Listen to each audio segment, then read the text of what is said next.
So really good to be here. You guys are catching me in a really funny mood. I'm going to warn you just right now. I mean, and I'll explain why in a second. But before I get to that, I do want to tell a story. So the 4th of May, 2016, I get a call from Major General Scott Jansen. Do y'all remember General Jansen? Major General Scott Jansen, he was the nuke PEO for the Air Force. And at that time, we were, basically we had this forum called the Weapons System Enterprise Review, which traditionally has been very focused on aircraft. And, General Holmes mentioned that earlier, aircraft availability and things like that. So that's a very mature process, and the PEOs that have aircraft in their portfolio know all about it.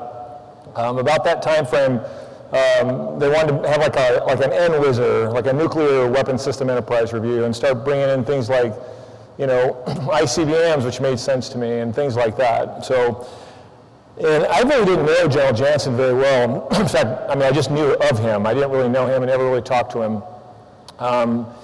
What he wanted, though, was, as the nuclear PEO, was to bring in the OC-135, which is the Open Skies aircraft, which is, it's kind of founded on the 707, the KC-135, take that platform, and we have 2 of them, and they're basically for treaty compliance, for open skies overflights over Russia. So, which oddly, if you're the tanker PEO, that's actually in your portfolio. The reason being because it's based on a 707, which is like a KC-135, and so I had that in my portfolio. What he was wanting from me was he wanted to include that in his NWISR. And I'm a big dog PEO. Actually, at that time, I was a 3-time PEO. So what do you think I told him? No, not happening. Not your stuff, those are my toys. We already reported this other place. You're not getting it. That was not the right answer. It wasn't the right answer. And so, so you'll have to decide whether, I'll tell you at the end whether I changed my mind or not. So I wanted to open that up. I wanted to open with that, and there's a reason I'm opening with that story, and hopefully it will become clear as I'm talking. By the way, I didn't like the nightclub atmosphere, so I am the one that asked for the lights to be raised, so you can blame me. I also want to be able to tell when Janet Kasmer falls asleep, so none of that. And so, by the way, so I was thinking about this morning. Like I said, I'm in a funny mood. And I'll tell you why I'm about to tell you, but it hasn't been since, let me get this right, 2009.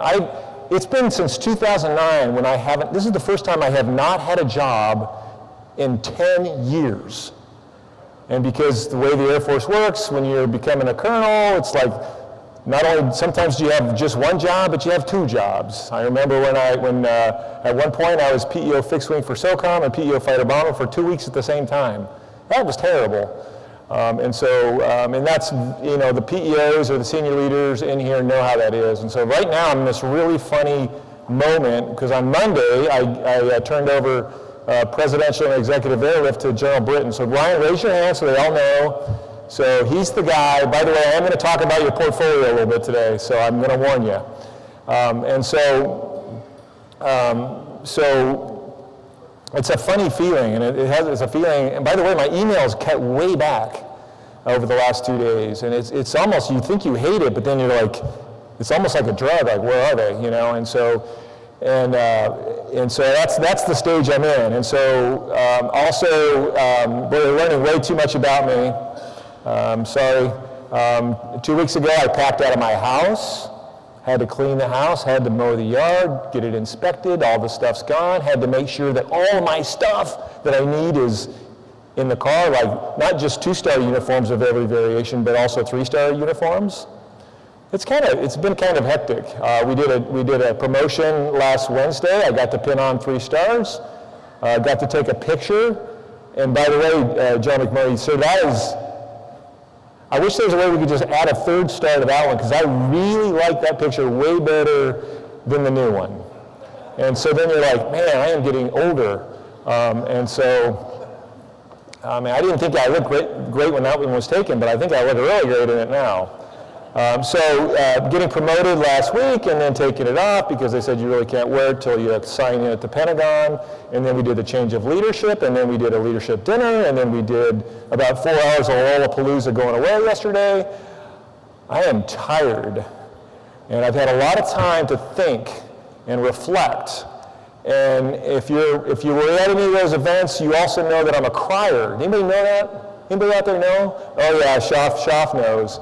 And so I'll try not to pull out my 3-star hanky that you guys gave me yesterday, and I'll try not to get emotional at this event. But I've had a lot of time to think, and those thoughts have actually affected what I'm about to talk about today, okay?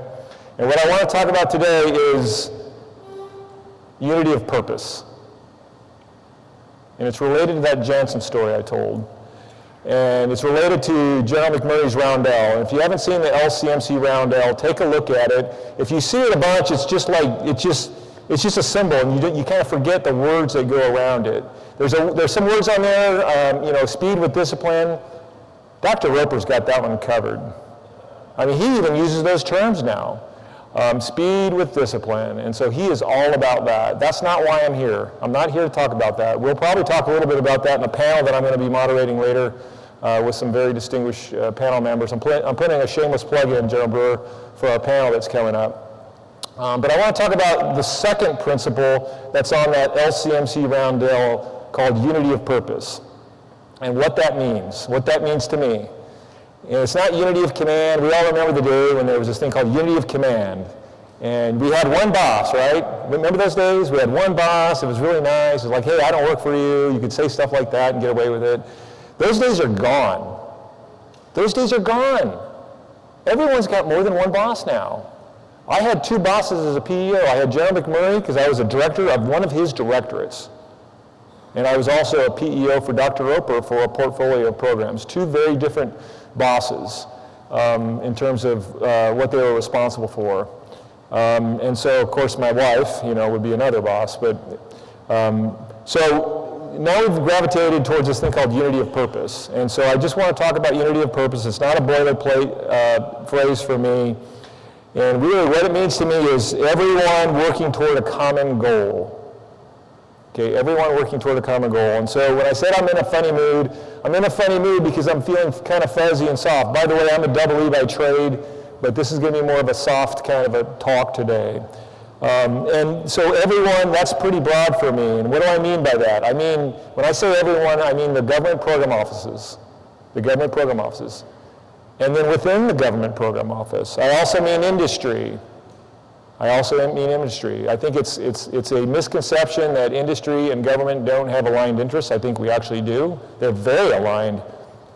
If we don't deliver, we both look bad. Period. Dot. No one cares about why or what the excuses are, or Lockheed didn't do this. You can blame them all you want, but guess what? Government program office, you're responsible. Okay, or Lockheed or Boeing or Northrop or whoever. You can blame the government program office, but guess what? You're part of that team too. And so that's really big for me. And it's not just the big ones, it's also the suppliers, which there's a lot of suppliers in here. And this really came home to roost for me on this Air Force One, which I'm going to talk about a little bit. I'll give you some examples of why this is so important to me now. This was created, and General McMurray knows, in I think 2012, that unity of purpose thing. But it really I never attached meaning to it up until the last 2 years. The headquarters Air Force is part of that everyone. The Congress is part of that everyone. DCMA is part of that everyone. TEST, General Brewer is going to talk a lot about TEST. TEST is the Air Force Test Center is part of that everyone. Afotech is part of that everyone. OSD is part of that everyone. Everyone is part of everyone. That's why it's called everyone. And so that's what I want to talk about is unity of purpose. And once we get it to a plan, once we have a plan that we're going to execute, and once everybody's had a chance to shape it, once you've had your input into that plan, guess what? It's time to execute. And so you want to talk about celerity, which, by the way, is a word that I had to look up after Dr. Roper used it for the first time, which is, I believe it means swiftness of movement. It's really impossible to move swiftly if you're not all moving in the same direction. And so I'm not talking about a good, healthy debate. I'm not talking about that. Once the plan is built and a decision and a legal decision is made by a decision authority that has that ability to make that decision, it's time to move out. And so we got to stop continuing debating, and I think we're all guilty of that. Inside program offices on the government side, we're guilty. I think industry is guilty. I think the suppliers are guilty of that with the primes. I think the primes are guilty of that with the suppliers. And so if you think you're free from this, you're not. And so I'm going to ask you to reflect on that from this day forward. It says we need to all be part of that, everyone. So let me give you some examples. This is not an exhaustive list. This is not an exhaustive list. I'm going to start with a big example, a very big example. And General Britton, this is going to come from your portfolio. So because it's the one that I'm very recently most familiar with. So VC-25B, which is the next Air Force One, is often in the news, a very large program. I would challenge anybody to check me on this. I believe is the largest fixed price development sole source contract, I believe. And don't raise your hand now, but if I'm wrong, please tell me, because I've been saying that a lot. Nobody's corrected me yet.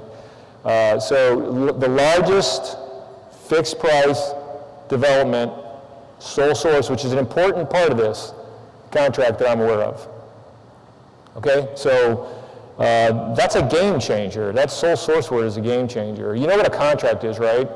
A contract is a mutual agreement between two parties. You can't force somebody to sign a contract.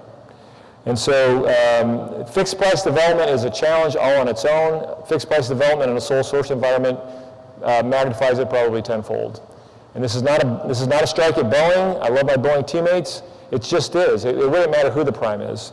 And so on the 18th of February, John, hopefully I get that date right, of 2018, President Trump and Mr. Muhlenberg, the CEO of Boeing, they negotiated a price for the next Air Force One. The price to deliver 2 Air Force One fully missionized, 2 Air Force One aircraft. And when I say fully missionized, I mean to the original requirement set that Air Mobility Command had written.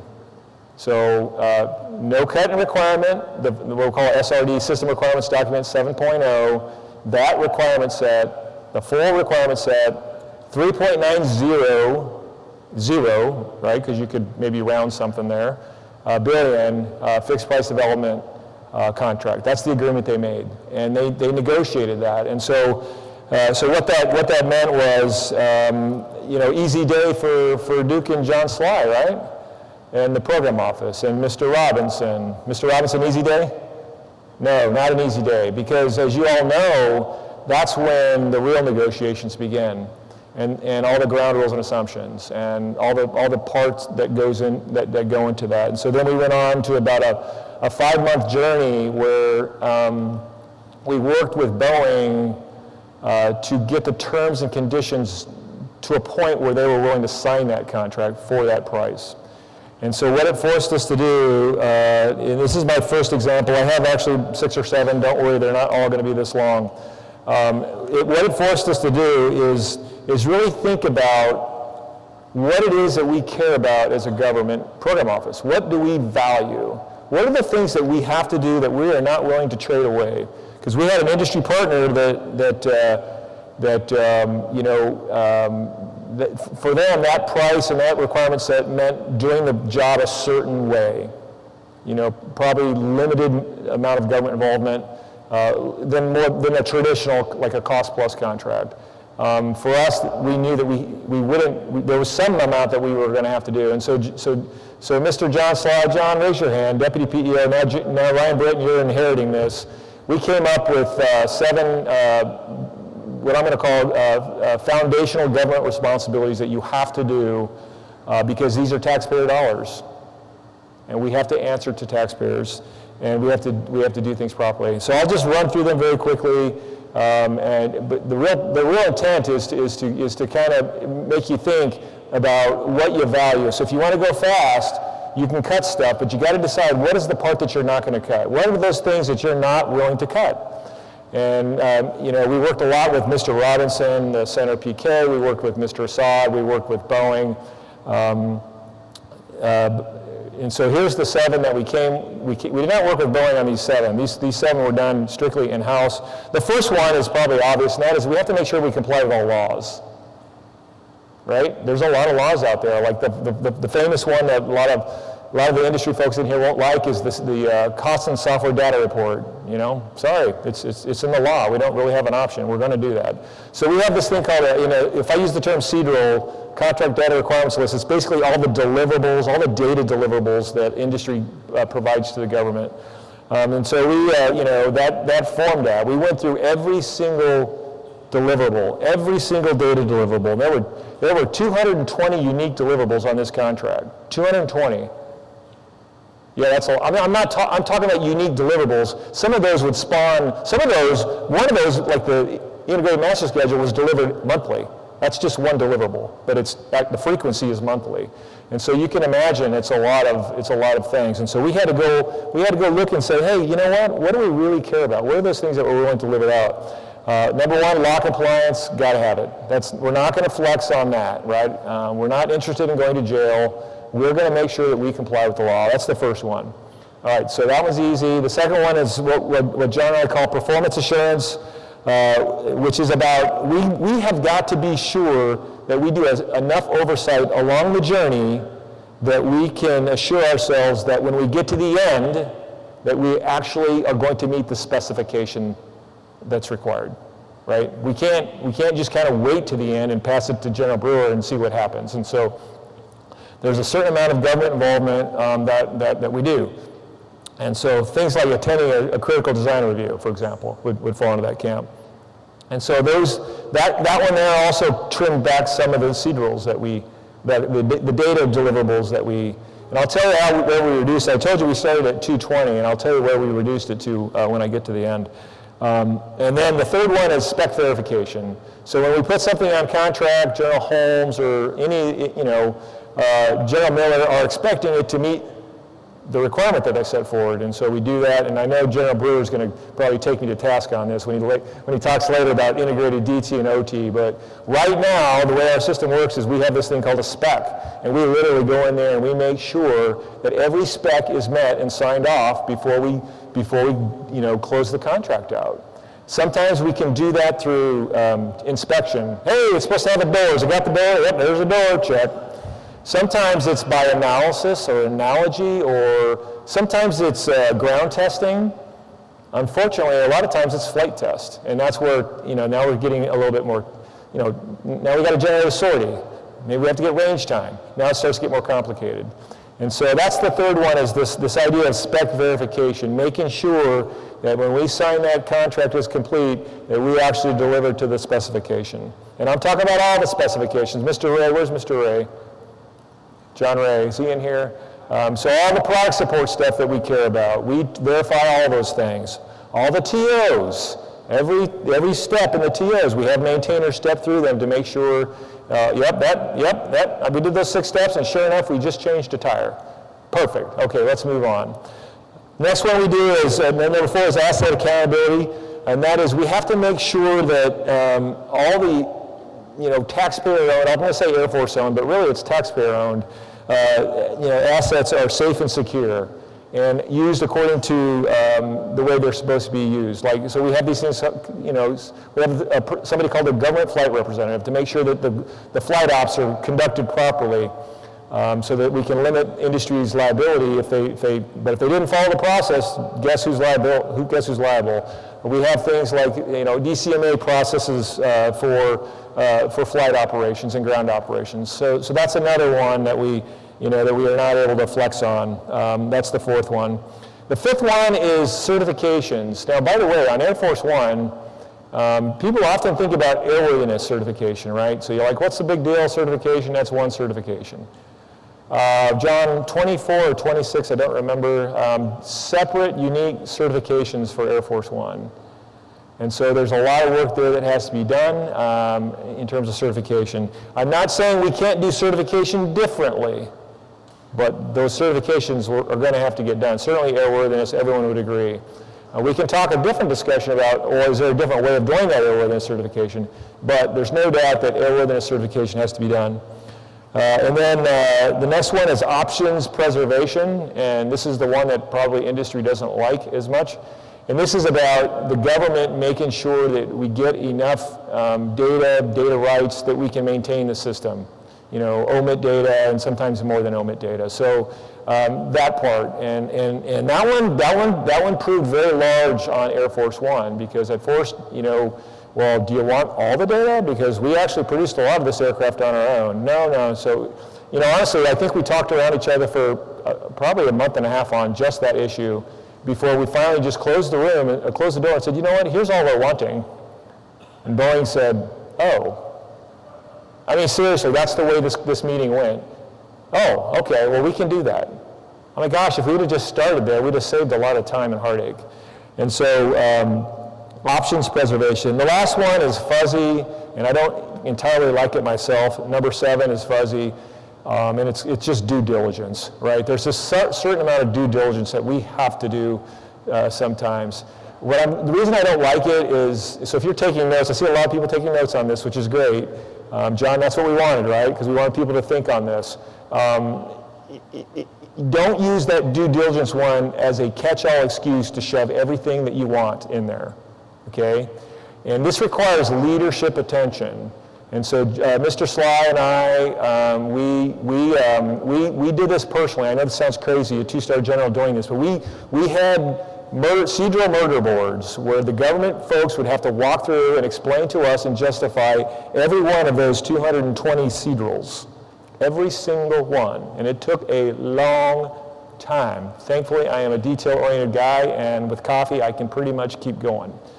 And so we went through that. And so all those 7 responsibilities were central because it goes back to unity of purpose. We want Boeing to be successful. If Boeing is not successful, we are not successful. If that contract terms and conditions, all the ground rules and assumptions and the terms and conditions that make up that contract aren't acceptable to Boeing, they're not going to sign the contract. Mr. Muhlenberg from Boeing and the president are expecting us to close the deal, right? They did the hard part. They set the requirements and they agreed on the price and they agreed on the contract type. It was not acceptable to us that we somehow suddenly, well, you know what, I worked with Colonel Janet Kasman and I couldn't figure out how to get this done. That's not an acceptable answer. And so that's why we did these 7, we said, we got to write this down. What do we actually care about? So I'm not saying those are the right 7. I'm not saying that they're not, they couldn't be adjusted. They're probably specific to this situation. They're probably not, as I think about it. Maybe the details of each of the 7 would be tailorable for the program that you're working, but I still think those things are good things. And so let's see, 220 procedurals. Guess how many we ended with? 95. Over half. Over half. That's a lot of reduction. But that's not all. The next thing John and I did is we said, okay, 95, we're down to 95. Do we have to approve all of them? And so we went through and did it again with the remaining 95 to see which one of these are government approval, which ones need to be government approval, which ones do we just need to approve the first submittal of them, and then after that, their acceptance, or they're just delivered. And so we went through that drill. And so we did a lot of stuff there. I talked about the data rights, 182 different ground rules and assumptions that we went through and looked. We went through all the verification methods. There's a section of the specification called Section 4, and that's when we walk through and we say, okay, does that need to be flight test? Does that need to be ground test? Does that need to be analysis? Does it need to be inspection? We went through all those and we scrubbed them. Folks, the point is the following.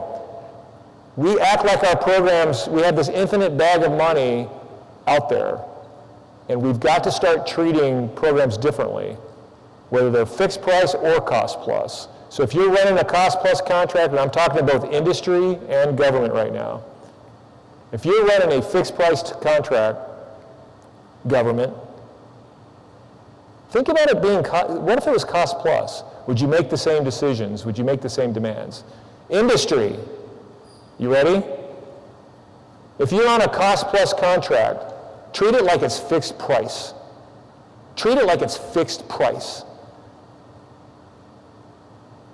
You gotta think about that. I know it's making your head hurt right now, right? So what does that mean? That means if somebody calls from the government and wants something and it's not value added, it's okay to push back.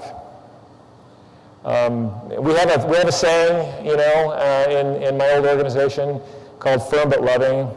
If you do push back, do it with respect, of course.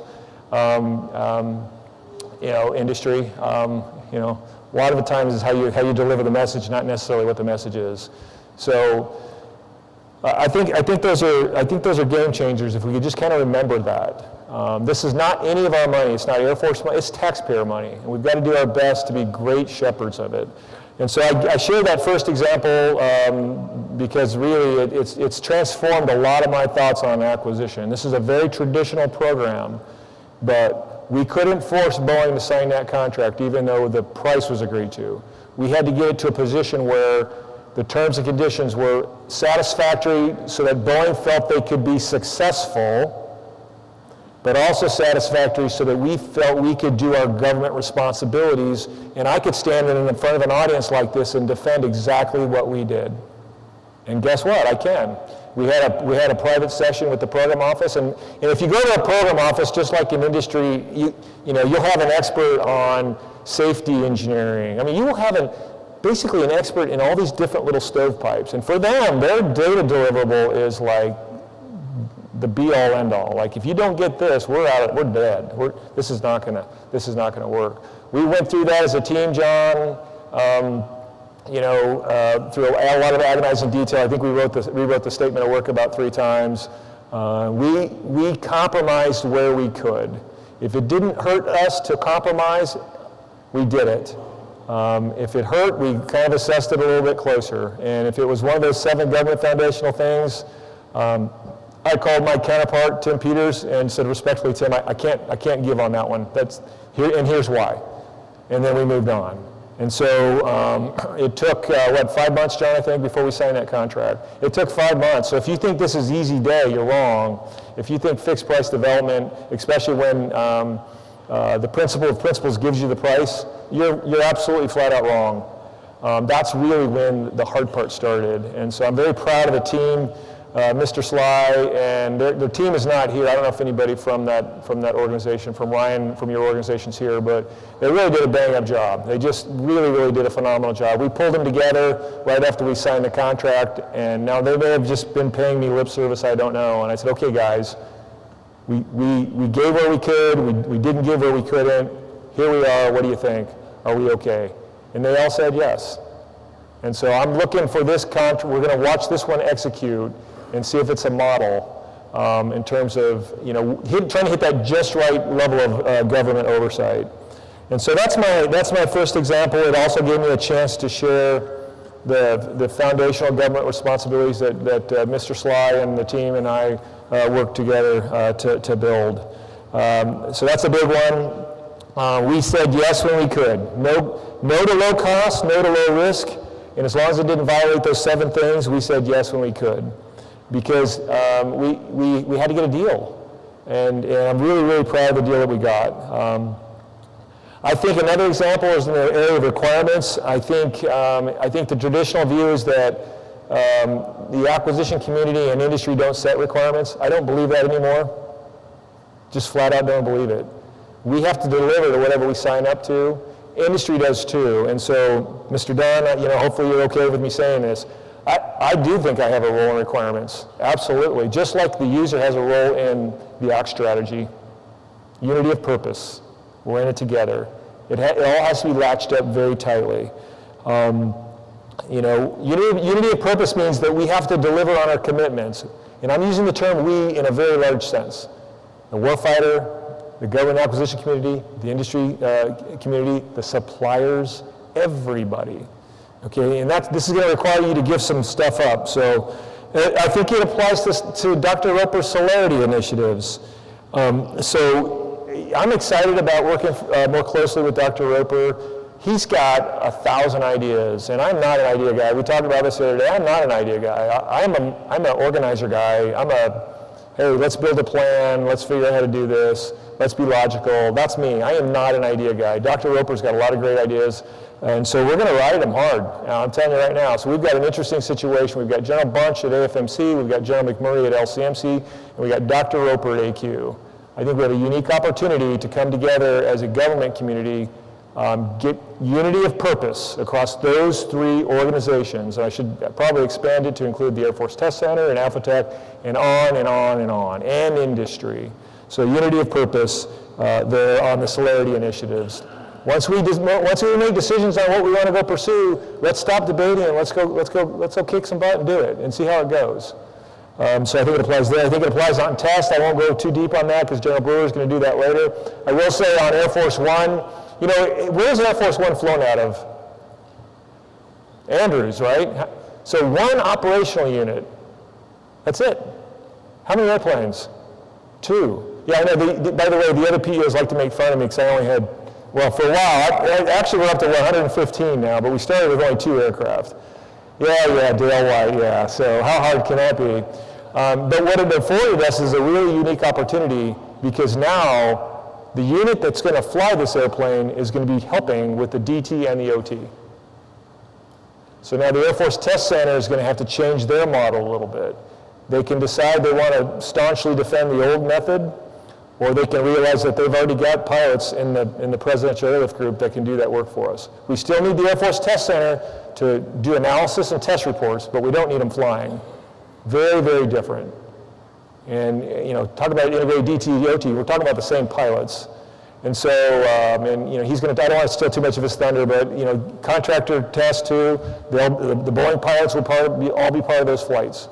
And so what a unique, there's no reason we can't do that. So on that one, if anybody said, no, this is going to be traditional, no, can't be done that way. I'm like, really? If this is your money, is that the way you do it? No way. Every program is different. Figure out what's best for that program. Unity of purpose. That's the way we're doing it on test. And General Brewer will go through test a little bit more later.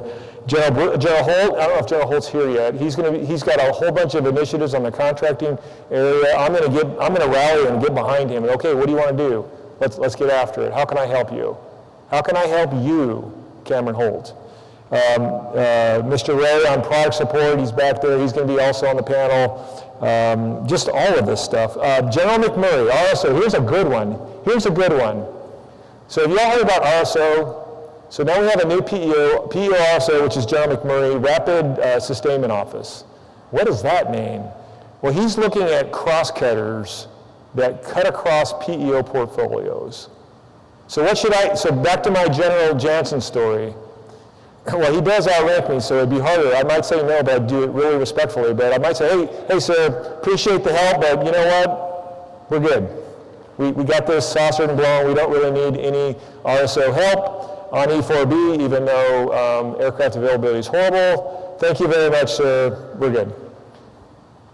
That's not the right answer, and so that's another one, unity of purpose. He's been stood up to figure out how to do horizontal integration across all the PEOs.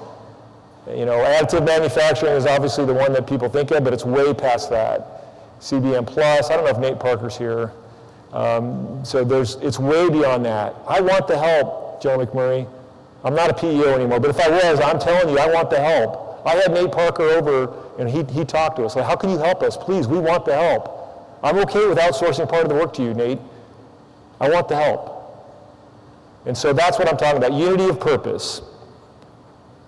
Supplier management, I think that's where industry starts to cut into this discussion. If you've got a supplier that does something better than you, why aren't you outsourcing it?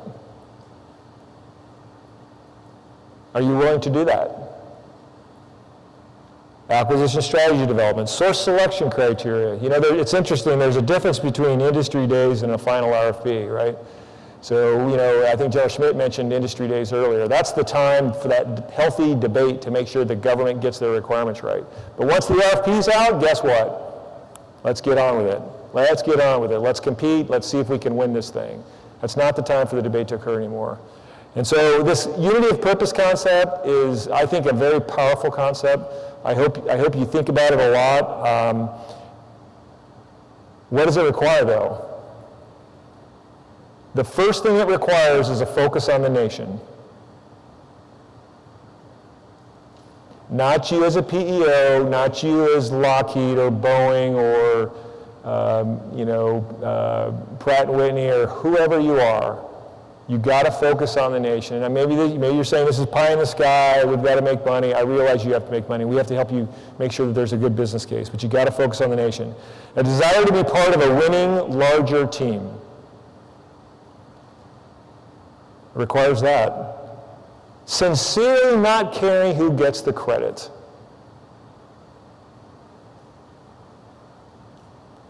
If you need the credit, then this is not the message for you. It's not the message for you. So you can just dismiss everything that I'm saying. You know, I am going to be so thankful the day that I see Air Force One deliver, because I know there's an army of people, both all across the industry, not just Boeing, but all across the industry. Boeing probably only does 50% of that job. And across the government, across the PAG, across the Air Force Test Center, when we see that. And that's what's really cool. A willingness to let workload go to another org or vendor, jettisoning parochialism and stovepipes. So if you're saying, hey, this is my stuff, you can't have it, I don't want the RSO in my chili, then you're not jettisoning, you're being parochial. If you tell General Jansen that, no, you're not reporting on OC 135, that's mine because I'm the big dog PEO, take a hike, then you're not putting the nation first, okay? Deleting your organization's ideas when faced with a better one. And I know this happens to everybody. When somebody else has got a better idea and it didn't come from your organization. And it might not even come from an acquisition organization. So you might be, working in the Air Force One program office, and somebody from the headquarters AMC staff or from Boeing has an idea, and you're like, you know what, that's actually a pretty good idea. We're going to do that. Suspending your thoughts and listening. All right, here's a big one. Not taking away the incorrect lessons when a mistake is made. So one of the fears that I have right now is that, as soon as something happens where we do something, we take a risk, and there's an accident. I don't mean true accident. I mean, something. We goober something up. The first reaction is going to be, "See, I knew we shouldn't have done that. I knew we shouldn't have done that. We're not doing that anymore. Let's reinstitute that rule. That tailoring option is gone." That's not the right answer. You knew I was going to work a Jeep analogy in, right, John? So in October, I was driving back from Charlotte, and I hit a deer in my Jeep Grand Cherokee, which I absolutely treasure, and it totaled it. So I guess what I should do is just never drive at night, right? No, that's not what it means. It means I need to be a little bit more cautious and make sure that I'm watching at night and maybe driving a little bit slower rather than 70 miles an hour on US 35 in the pitch darkness. It doesn't mean that I shouldn't drive at night. And so we have to be careful that we don't take the wrong lessons away, because mistakes and things are not always going to work out. Saying we instead of them. So we. So when we say we mean the government program office and Boeing. We're the pride of the nation. The pride of the nation applies to the government program office and applies to the Boeing team that's working Air Force One. It doesn't apply just to the government program office. We instead of them. Cheering another vendor on to success. Why is it that if I work for Lockheed, if Boeing blows something up, I laugh? Why is that? That's not right. That's not best for the nation.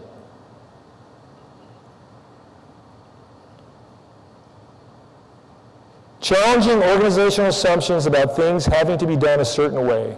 Folks, there are few absolutes that I'm aware of. Very, very few. Almost everything can be tailored. John, we learned that even the 8210 criteria from DCMA can be tailored, right? If it's done sensibly. The safety review process can be tailored. Good grief, almost everything can be tailored to fit the situation. Building strong relationships and partnerships. And really that's what this conference is about. And that's what I'm suggesting right here with this unity of purpose concept. So I guess to get to the end here, we'll have a little bit of time for questions. So back to General Jansen. And frankly, I still don't know him that well. He didn't know that I was going to tell this story, so probably somebody in here will relay it back to him, and that's fine, because he has no idea that it changed me. He called me, and he said, Duke, can you just help me and stop fighting me? This is what I was asked to do. Can you just help me and stop fighting me? Wow. Guess what I said? Yes, I can. Yes, I can, because honestly, what he was asking for really didn't cost me anything to say yes. I was just being difficult and belligerent, and he was in my sandbox, and I didn't like that. And I've never forgotten that moment. This is the first time I've talked about this, at least in a forum this large. So that really gets after this unity of purpose concept is, I helped a brother out, or help a sister out, or help another vendor out.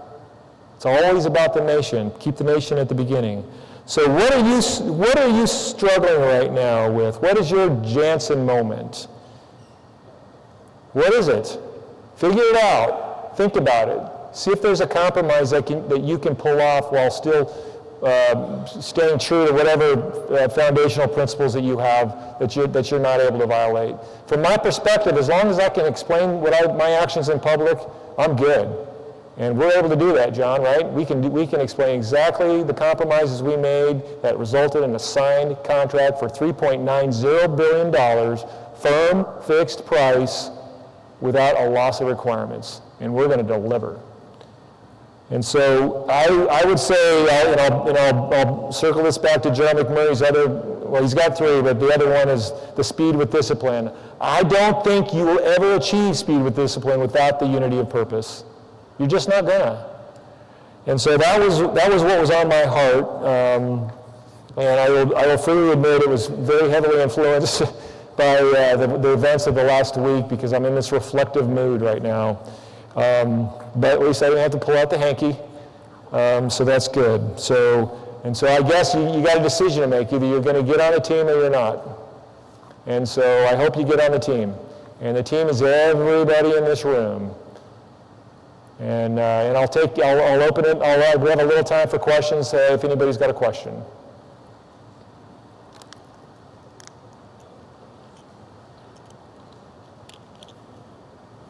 Oh boy, Mr. Schaffner, oh man, this guy worries me.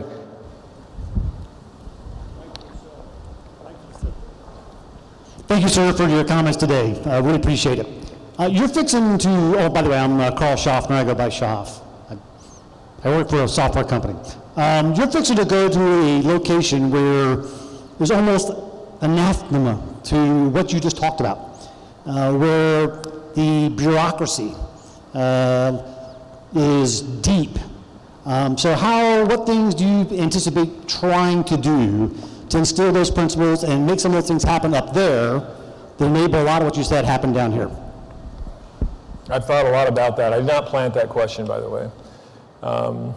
So I've got, I don't know, 7 or 9 years, I can't remember, up there. So I'm, obviously familiar with that environment. I think it's possible, I do. And I think if you just, if you talk to folks, well, Jansen, he just kind of, come on, he didn't beg me, but it was almost, right? I think if you just kind of level with people and say, hey, this is what we need to do, can I get your support? I also, Schaff, I think it's important, I don't want anybody to be dismissive of the part of the debate part, right? So we're doing this right now with this thing called NEAT, which I won't go into too deeply, but it's going through an AOA process right now. I think that's really, really healthy. So before we go off and write a requirements document, let's kind of make sure we know what we want, and that's all good. So what I'm going to try to do is encourage the debate because I think it's super healthy. In that, but once the department, like on this AOA, once the department decides what it wants to do, and I don't know what they're going to do, but once the department decides what it wants to do, then I'm going to try to encourage at least as much as I can for folks to get on board. You know, I am not one, and John will know this is true. I'm not one to actually Chris Coombs. Sorry, where's Mr. Coombs? He knows this is true. I'm not one to revisit decisions that I've made. The only time that we had a little rule, Chris will remember, you know, I'm not one to revisit decisions I've made unless there's some new information. And, you know, if there's new information and it's not just sort of trivial, it's like meaningful information, let's revisit.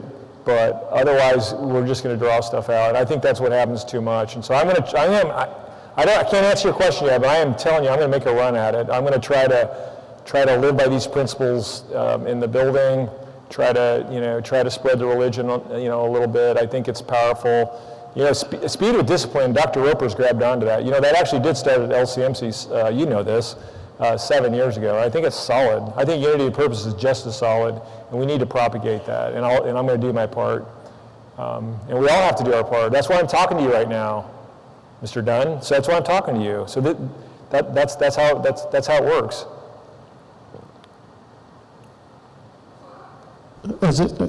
Sir, it seems to me, you talk about unity of purpose, and I couldn't agree with you more. You can't have a successful program without a successful contractor.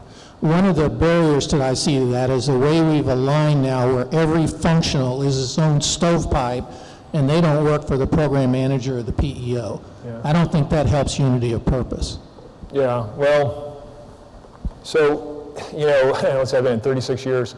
I remember hearing comments like, hey, you know, people are our most important asset. Did you guys believe that when you heard leaders say that when you were younger? Did anybody believe? I never did. I'm like, you're just saying that. I definitely believe it. They probably believed it back then, I just didn't realize it. I definitely believe it. It's all about the people. It's all about us. And I want to give you an example. I'm going to highlight Mr. Robinson. Mr. Robinson. So Mr. Robinson is the Director of Contracts for all of LCMC. I have no idea how many contracting actions you have. So Mr. Leanne Mabel is was my contracting chief, right? And so he doesn't work for me on paper. He works for Mr. Robinson. Same thing with Carrie Danny works, I think Ms. Sowers is in here somewhere. Carrie Danny works for Miss, and you can kind of go through each functional. But I will tell you, if Mr. Robinson isn't part of the team, doing unity of purpose, guess who I'm calling right away? Him. And guess what? He listens. This guy listens.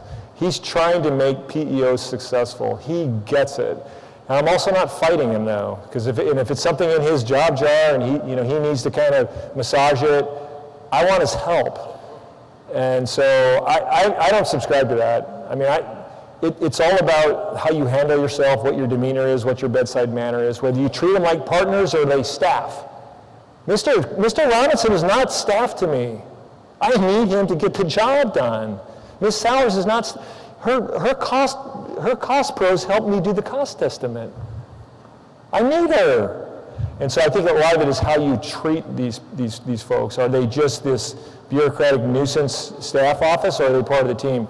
And I think you could go at least on, through all the functionals that are in part of this PEO. I do think they kind of work for me, honestly, and I think they would probably answer the same thing. And so I just think it's how you handle yourself. And if we that's too easy of a crutch to say, I need to own them. No, I don't. I do not write Leanne Mabel's performance report. But my gosh, he's so darn responsive to me. So it's all about how you handle yourself. And who gets go back to what I said, who gets the credit? The we, the bigger, so we always talk about the we, team pride. Other questions? Uh-oh, a question from Boeing. You're not going to like what I said or something. Here we go.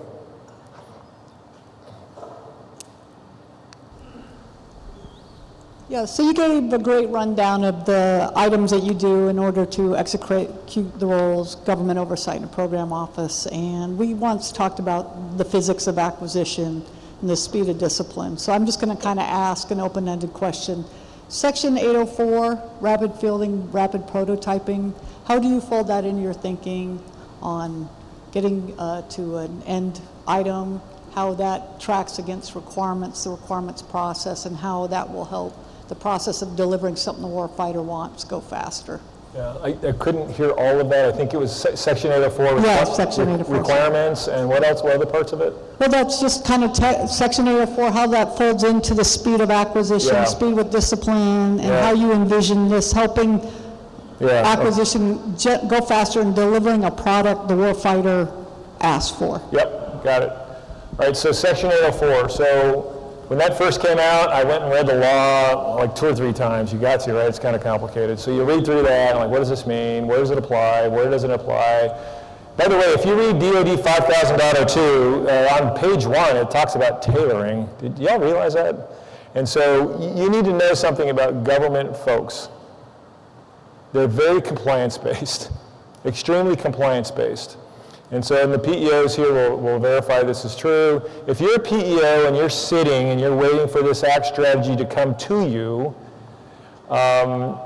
it's done by the time it gets there, largely. So unless you like make them completely start over, it's already done. And this happened a lot where I say, oh, you know, why didn't you guys, how come you didn't ask me to do, sir, could you just please sign it? We're actually done. We already did it all. Yes, I'll sign it. And so, you know, there's actually a lot of power already in 5000.02. I think Dr. Roper's done a fantastic job of highlighting that. So now he's counting days, or years saved, not just on 804, but also on tailoring. And so there's a lot there that can be done that I don't think we're using.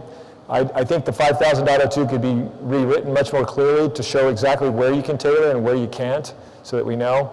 But in terms of Section 804, I want to answer that one specifically. When I first saw the Section 804 stuff, my thought was really the big savers on the requirements aspect. I mean, good grief, you know? Just take JSIDs and just shove it to the side.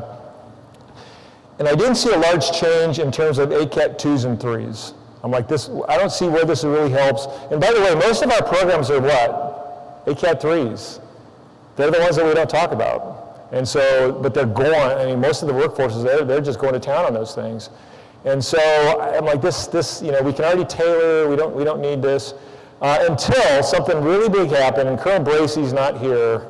So Colonel Brian Bracey down at Tinker, Commercial Derivative Aircraft Division SPO Director, SML as we call them. Somebody, I don't think it was him, John, somebody lower level, there's a program called, you know what E4B is, right? So we're recapping E4B, Secure Survivable High Frequency Comm. So we're doing this new program, and it's an ACAT 3 called SSHF. And they had this idea to do a Section 804. And I'm like, and so they presented to Mr. Sly and I, and, you know, I give them the stand, I'm like, why would you, let's just tailor it. Why, we don't, because Section 804 has other things associated with it. There's reporting that's required. There's other things, and my point to them is like, you know, you might actually have more reporting under Section 804 rather than if you just do it as an ACAT 3, a tailored ACAT 3. And they you know, and that was the answer, and the briefing was over, and they left licking their chops, and they're like, oh great, you know. He just poo-pooed our idea and all that. And they're excited. By the way, the one thing I did feel bad about is they were super excited about doing this because they wanted some of that Section 804 game. You know, I will tell you, Section 804, if nothing else, has got the workforce fired up. And so I did feel bad kind of tamping that down a little bit. Brian Bracey, Colonel Brian Bracey, if you know, anybody know Brian Bracey, didn't just take that for an answer. He went back, he rallied his team. About a month later, I see this calendar thing show up, E4B SSHF. Like, thought we already talked about that. Guess what? He wanted another run at it because he had new information. And so he explained to me why they wanted it to be a Section 804. And the reason was fascinating, and I didn't think about it. Section 804, he still wanted to do a lot of the same documentation, but it allows him to do the documentation when it makes sense. So instead of having a milestone B, all the documentation will be done, and we'll staff it and coordinate it, and we'll do all this work, and you know, and then right after milestone B, what do? You award a contract, right? That's how it works. You have a milestone B, right about the same time the source selection concludes, and then you award a contract. Bam! But it adds such a delay doing it that way. And so what he showed me was, hey, we're still going to do these documents, but here's when we're going to do them. We're going to phase them out. There's actually, it's like a distributed milestone. So all the same rigor is there, but we're doing the documentation at the point that we actually have the information to do that document. Like, wow, I had not thought about that. I sent Dr. Roper a note, said, sir, I just got religion again, check this out. And I don't think anybody thought about that. And so I think Section 804 is very powerful. I think that's probably the most powerful part of it, is it allows you to distribute. Isn't that how we do everything in life? Rather than this big bang milestone, it allows you to distribute the documentation out. That was a game changer for me. And so we approved it. So they're doing it at Section 804 on an 8-Cat 3. We're doing it. It allows us to spread the documentation out. And the other reason is because, good grief, that workforce is so excited about doing it. And I think that's at least as much of value. So, good question. All right, I think, yep, that's it. Thank you very much.